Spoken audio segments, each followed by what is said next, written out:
बोलिए प्रेम से श्री सद्गुरु महाराज महाराज की की जय। श्री सद्गुरु महाराज की जय। श्री सद्गुरु महाराज महाराज की जय।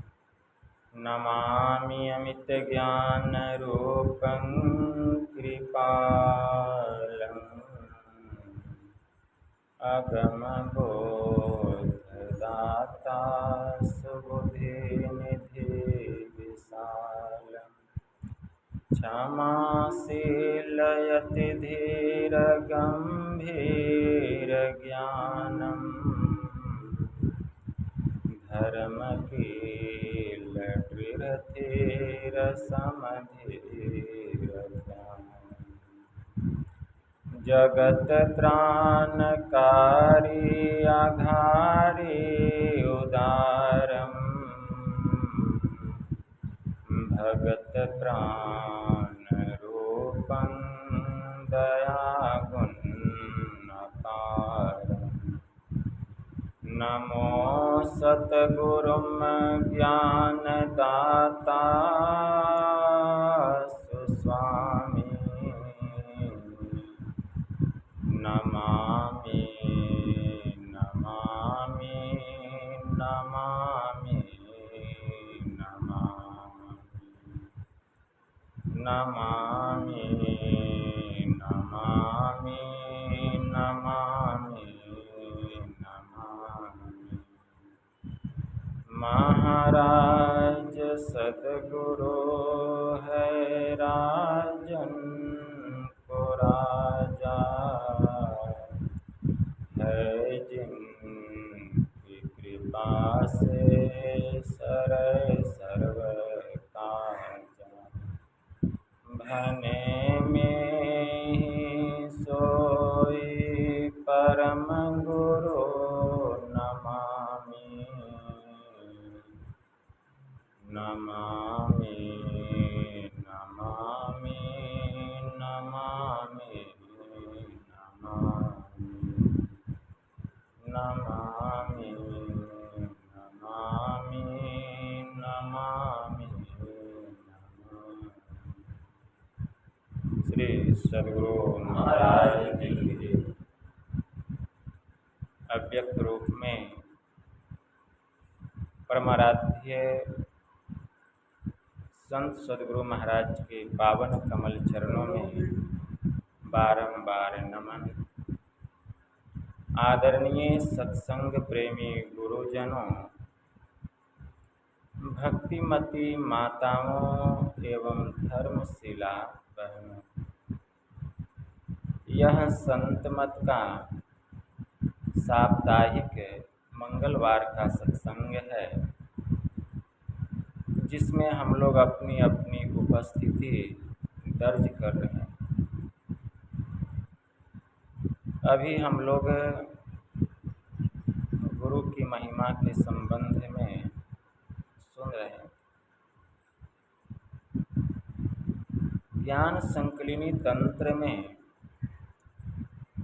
गुरु की महिमा पर बड़ा ही सुंदर मंत्र आया है। भगवान शिव जी माता पार्वती को सुना रहे हैं कि हे देवी, देह अस्था सर्व विद्याश्च देह अस्था सर्व देवता देह अस्था सर्व तीर्थानि गुरुवाक्यं लभ्यते। इस देह में सब विद्या, सब देवता और सब तीर्थ मौजूद है। गुरु के उपदेश से ही ये सब जाने जाते हैं। इसलिए जब तक गुरु की कृपा नहीं होगी, देह स्थित समस्त विद्या, देवता और तीर्थ का ज्ञान होने वाला नहीं। यद्यपि सब कुछ हमारे भीतर में। संत कबीर साहब ने कहा वस्तु कहीं ढूंढे कहीं, अकेही विधि आवे हाथ, कहे कबीर तब पाइए जब भेदी लीजे साथ। जब तक भेदी मर्मी मर्मज्ञ संत सद्गुरु नहीं मिल जाते, उस वस्तु का ज्ञान होने वाला नहीं। गुरु नानक देव जी महाराज ने कहा, सतगुरु भेंटे त सहसा छोटे, धावतु वर्जी रहाइये, नीझर झरे सहज धुनि लागे, घर ही परचा पाई। जब भेदी संत सद्गुरु मिल जाते हैं तो बाहर की भटकन अज्ञानताएं सब समाप्त हो जाती हैं और इस शरीर रूपी घट के भीतर ही परमात्मा रूपी ज्ञान का पर्चा प्राप्त हो जाता है गुरु की कृपा से। तो गुरु की कृपा से इस घट के भीतर में जो परमात्मा है, जब उसका ज्ञान उसकी पहचान हो जाती है तो देह स्थित समस्त विद्या देवता और तीर्थ का ज्ञान हो जाए, ये कौन भारी बात है। लेकिन इसके लिए कला विशेष विधि है। कला विशेष विधि भगवान शिव जी माता पार्वती को बता रहे हैं कि ईरा भगवती गंगा, पिंगला जमुना नदी, इंगल पिंगल योर मध्य, सुषुमना च सरस्वती। हमारे शरीर के भीतर इंगला, पिंगला और सुषुम्ना नाम की 3 प्रधान नारियां हैं। हमारी बाईं आंख से जो दृष्टि की धार निकल रही है, इसी को ईरा नाम की नारी कहा गया, इसी को भगवती गंगा भी कहा गया। हमारी दाहिनी आंख से जो दृष्टि की धार निकल रही है, इसको पिंगला नाम की नारी कहा गया। इसी आंख को जमुना नदी की भी संज्ञा दी गई और इन दोनों के मध्य में जो नारी है, जो स्थान है, उसी को सुषुम्ना नाम की भी नारी कहा गया। इसी को सरस्वती नदी की संज्ञा दी गई और इन तीनों नारियों का अर्थात इन तीनों नदियों का जहाँ मिलन होता है, उसी को त्रिवेणी, उसी को सब तीर्थों का तीर्थराज, उसी को संगम कहा गया। जो उसमें डुबकी लगाता है वह जन्म जन्मांतर के किए हुए समस्त पापों से सदा के लिए मुक्त हो जाता है। भगवान शिव जी माता पार्वती से कह रहे हैं कि हे देवी, त्रिवेणी संगमो यत्र तीर्थराजा सह उच्यते, तत्र स्नानं प्रप्रवृत्त सर्व पापे प्रमुच्यते। त्रिवेणी अर्थात इन तीनों नदियों का जहाँ मिलन हुआ है, जहाँ समागम हुआ है, उसी को त्रिवेणी, उसी को सभी तीर्थों का तीर्थराज, उसी को संगम कहा गया। जो उस त्रिवेणी में, जो उस तीर्थराज में डुबकी लगाता है, तत्र स्नानं प्रप्रवृत्त सर्व पापे प्रमुच्यते, वह जन्म जन्मांतर के किए हुए पापों से सदा के लिए मुक्त हो जाता है। बाहर के त्रिवेणी में स्नान करने से किसी का शरीर का भी मैल ठीक ठीक साफ नहीं होता है। जन्म जन्म के पाप से कहाँ से छुटकारा मिलेगा। वह त्रिवेणी तो बाहर की है ही नहीं। जिस त्रिवेणी में डुबकी लगाने से जन्म जन्मांतर के किए हुए पाप धुल जाते हैं, साफ हो जाते हैं, यह मन मल रहित हो जाता है, परम पवित्र हो जाता है, वह त्रिवेणी बाहर की नहीं, वह हम सबके भीतर की त्रिवेणी है। लेकिन किसी अच्छे गुरु से इसका ज्ञान प्राप्त करना चाहिए, तभी हम अभ्यास करके उस त्रिवेणी में डुबकी लगा सकते हैं। भगवान शिव जी माता पार्वती से कह रहे हैं कि हे देवी, जो उस त्रिवेणी में डुबकी लगाता है कुछ काल के लिए भी, निमिषम निमिषार्धम वा समाधिम धिगच्छति सत जन्मार्जितम पापम तत्क्षणादेव नश्यति। एक क्षण या आधा क्षण भी जो वहाँ डुबकी लगाकर के समाधिस्थ होता है, समाधि को प्राप्त करता है, तब सैकड़ों जन्मों के किए हुए पाप उसके नाश हो जाते हैं। भगवान शिव जी माता पार्वती से कहते हैं, उसमें डुबकी लगाएंगे तब पापों से छुटकारा मिलेगा। जब तक उसमें डुबकी नहीं लगाएंगे पापों से छुटकारा मिलने वाला नहीं है। चाहे हम कितना ही दान कर लें, तीर्थ कर लें, व्रत कर लें, उपवास कर लें, जप कर लें, तप कर लें, लेकिन जब तक उस त्रिवेणी में, उस भीतर के त्रिवेणी में हम डुबकी नहीं लगाएंगे, पापों से मुक्ति मिलने वाली नहीं है। भगवान शिव जी ने माता पार्वती से कहा कि हे देवी, श्लोकार्धन्तु प्रवक्ष्यामि यदुक्तं तत्त्वदर्शिभिः सर्वचिंतां परित्यागो निश्चिंतो योग उच्यते। अर्थात जिस श्लोक का वर्णन, जिस विषय का वर्णन सब लोगों ने किया है, इतने महर्षियों ने, ऋषियों ने, पंडितों ने,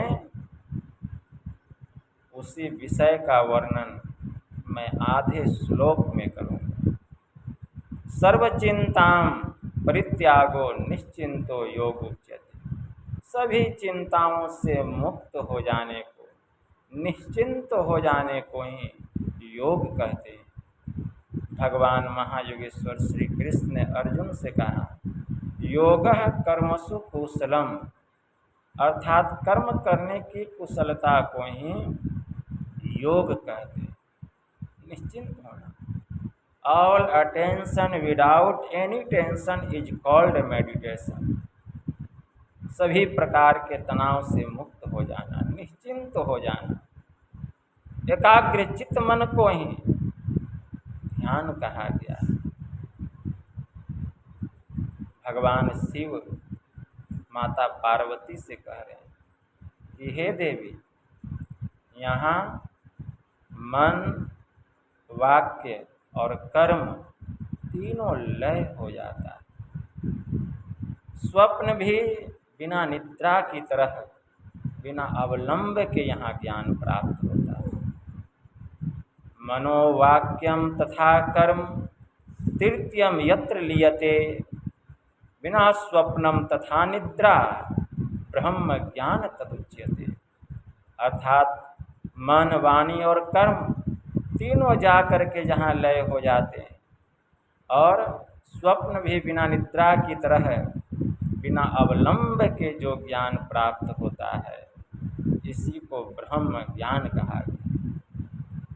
इसलिए इस ज्ञान को पाना साधारण बात नहीं है, और जो इस ज्ञान को पा लेता है वह इस दुनिया का नहीं बल्कि पूरे ब्रह्मांड का सौभाग्यशाली महापुरुष कहलाता है।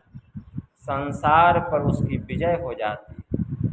इस आत्मा पर उसकी विजय हो जाती है। जन्म जन्मांतर का जो माया का जंजीर है, उस जंजीर से वह छूट जाता है। काल क्या, महाकाल भी उसका कुछ बिगाड़ नहीं सकता। यह काम करने के लिए ही हम लोगों को यह मनुष्य का शरीर मिला, और यह काम इसी शरीर में होगा और किसी शरीर में नहीं। जो इस काम को करके उस ज्ञान को, ब्रह्म ज्ञान को प्राप्त कर लेते हैं, उनको पाने के लिए कुछ भी शेष इस दुनिया में बाकी नहीं रह जाता। भगवान शिव जी ने माता पार्वती से कहा कि हे देवी, न वेदम वेद मिथ्या हुर्वेदो ब्रह्म सनातनम ब्रह्म विद्यारतो यस्तो विप्रो सह वेद पारग। अर्थात वेद को वेद नहीं कहते, नित्य सत्य ब्रह्म को ही वेद कहते हैं। ब्रह्म ज्ञान में निरत व्यक्ति को ब्राह्मण और वेद पारदर्शी कहते हैं। ब्रह्म ज्ञान में जो निरत हो जाता है, उसकी सूरत ब्रह्म में ही विचरण करती है। संसार के जितने वेद पुराण उपनिषद हैं, सब उसके सामने घास भूसा के समान हो जाता है। जैसे किसान पुआल का मर्दन करके उसके अन्न को ग्रहण कर लेता है और उसकी भूसी को वह फेंक देता है, उसी प्रकार जो महापुरुष होते हैं, ध्यान करके जितने भी पुराण हैं, जितने भी कुरान हैं, जितने भी वेद हैं, सब से उस ज्ञान को निचोड़ करके उस अमृत को अपने भीतर में ग्रहण करता है, और जो किताब है उसके सामने उसी घास भूसा के समान हो जाता है। भगवान श्री राम ने हनुमान जी से कहा कि हे हनुमान, बहुत शास्त्र कथा कंथारो मंथे अन्वेष्टव्यम किम। बहुत शास्त्र कथा कंथारो मंथे विधेव किम अन्वेष्टव्यम प्रयत्नेन मारुते ज्योतिरांतरम। बहुत से शास्त्रों को, कथाओं को पढ़ने से क्या लाभ है? तुम अत्यंत प्रयत्नशील हो करके अपने भीतर के अंतर की ज्योति की खोज करो। जो उस अंतर ज्योति को प्राप्त करता है, संसार का सब चीज उस प्रकाश में उसको इस तरह दिखाई देने लगता है, जैसे सामने में अगर दर्पण हो तो उसमें अपना चेहरा दिखाई देता है। इसलिए अंतर की ज्योति की खोज करनी चाहिए। हमारे परमाराध्य ने कहा, खोज करो अंतर उजियारी, दृष्टिवान कोई देखा है, गुरु भेदी का चरण सेव कर, भेद भक्त पा लेता है। गुरु भेदी का चरण सेव कर, गुरु की सेवा करना, क्या उनका पैर दबाना, उनको भोजन कराना, उनको धोती पहनाना या उनको टहलाना घुमाना, यही गुरु की सेवा है? नहीं, गुरु की सेवा है उनके आदेश और उपदेश में अपने को रखना। जो गुरु के आदेश और उपदेश में अपने को रखता है, वही उस ज्ञान को प्राप्त करता है जिसको ब्रह्म ज्ञान कहा गया। ब्रह्म ज्ञान को प्राप्त करना, आत्मज्ञान को प्राप्त करना सबके बस की बात नहीं। जैसे संसार में बहुत से पदार्थ हैं, लेकिन मुख्य रूप से 5 ही विषय हैं, रूप, रस, गंध, स्पर्श और शब्द। जैसे एक एक विषय को ग्रहण करने के लिए हमारे पास में एक एक इंद्रियां हैं। एक इंद्रिय का जो विषय है, दूसरे इंद्रिय के द्वारा उस विषय को हम ग्रहण नहीं कर सकते। उसी प्रकार जो परमात्मा है वह इंद्रियों का विषय नहीं है, वह तो इंद्रियातीत है। परमात्मा आत्मा का विषय है। जैसे आँख दृश्य का ज्ञान करा देती है, जैसे कर्ण शब्द का ज्ञान करा देता है, जैसे नासिका गंध का ज्ञान करा देती है, जैसे जिह्वा स्वाद का ज्ञान करा देती है, जैसे त्वचा स्पर्श का ज्ञान करा देता है, वैसे ही शुद्ध चेतन आत्मा ब्रह्म का ज्ञान प्राप्त करा देता है। जैसे एक विषय रूप है, रूप को ग्रहण करने के लिए हमारे पास आँख है। आँख जब भी ग्रहण करेगी रूप को ही ग्रहण करेगी। अगर कोई सोचे कि हम रूप को कान से ग्रहण कर लेंगे तो यह काम कान से होने वाला नहीं है। कान जब भी ग्रहण करेगा शब्द को ही ग्रहण करेगा, क्योंकि कान का विषय शब्द है। कोई कहे कि कान से हम गंध को ग्रहण कर लें तो यह होने वाला नहीं है। नासिका जब भी ग्रहण करेगी गंध को ही ग्रहण करेगी। कोई कहे कि गंध को हम नासिका के अलावा किसी और इंद्रिय से ग्रहण कर लें तो यह होने वाला नहीं। और जिह्वा जब भी ज्ञान प्राप्त करेगी, हम स्वाद को जीभ से ही ज्ञान प्राप्त करेंगे। जिह्वा से ही स्वाद का ज्ञान होगा। अगर कोई कहे कि जिह्वा के अलावा हम चमड़े से स्वाद का ज्ञान प्राप्त कर लें, यह होने वाला नहीं। स्पर्श का ज्ञान जब भी होगा त्वचा से होगा और किसी इंद्रियों से होने वाला नहीं। जिस तरह से एक एक इंद्रियों के द्वारा एक एक विषय का हम ज्ञान प्राप्त करते हैं, एक इंद्रियां जिस विषय का ज्ञान प्राप्त करती है उस विषय को हम दूसरे इंद्रियों से ग्रहण नहीं कर सकते। ठीक उसी प्रकार केवल शुद्ध चेतन आत्मा से ही हम परमात्मा का ज्ञान प्राप्त कर सकते हैं। लेकिन शुद्ध चेतन आत्मा तो हम हैं ही, फिर ब्रह्म का ज्ञान क्यों नहीं हो रहा है? क्योंकि शुद्ध चेतन आत्मा के ऊपर में शरीर और इंद्रियों का आवरण है, माया का आवरण है। जब तक शरीर और इंद्रियों के आवरण में यह आत्मा रहती है, न तो इसको अपना ज्ञान होता है, न प्रभु की पहचान होती है। इसको अपनी शक्ति का कुछ भी ज्ञान नहीं रहता है, यह अनभिज्ञ दशा में रहती है। इसलिए अगर अपना ज्ञान पाना है, परमात्मा का पहचान करना है, तो शरीर और इंद्रियों के आवरण से अपने को छुटाना पड़ेगा, अपने को अलग करना पड़ेगा। इसके लिए दो ही साधना है, एक दृष्टि योग और दूसरा शब्द योग। हमारे परमाराध्य ने कहा, चेतन आत्मा जड़ का संग छोड़कर जो पहचान में आ जाए उसी को परमात्मा दर्शन करते। अभी चेतन आत्मा शरीर और इंद्रियों के संग में है, इसलिए उससे जो ज्ञान होना चाहिए वह ज्ञान नहीं हो पा रहा है। जब तक घी दूध में रहता है, घी से जो काम होना चाहिए दूध में रह करके वह काम नहीं हो सकता। अगर कोई कहे कि हम पूरी छान करके खाना चाहते हैं, दूध में घी तो है ही, कोई छान कर दिखा दे, कितना भी प्रयास कर ले उससे हम पूरी नहीं छान सकते।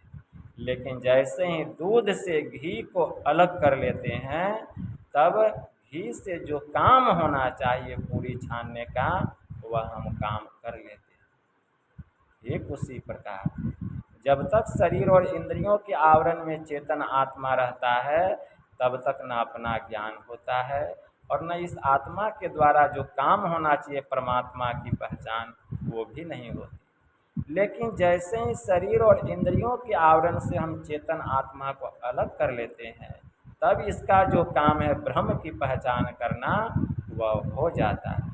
स्वामी ब्रह्मानंद जी महाराज ने कहा, जिमी दूध के मथन से निकसत है घी जतन से, तिमी ध्यान के लगन से पार ब्रह्म ले निहारा।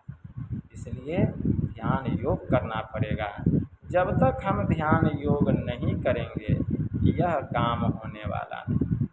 आकाश जज्जायते वायु, वायोरुत्पद्यते रविः, रवोरुत्पद्यते तोयम, तोयम दुपद्यते मही। अर्थात पृथ्वी जल से, जल अग्नि से, अग्नि हवा से और हवा आकाश से जन्म लेती है, उत्पन्न होती है और फिर उसी में विलीन हो जाता है। ठीक यह चेतन आत्मा जिस दिन सभी आवरणों को पार करके उस ब्रह्म में जा कर के विलीन हो जाएगा, फना हो जाएगा, फिर हम कहेंगे उसमें और हम में कोई अंतर नहीं है। अहम ब्रह्म अस्मि अर्थात मैं ही ब्रह्म।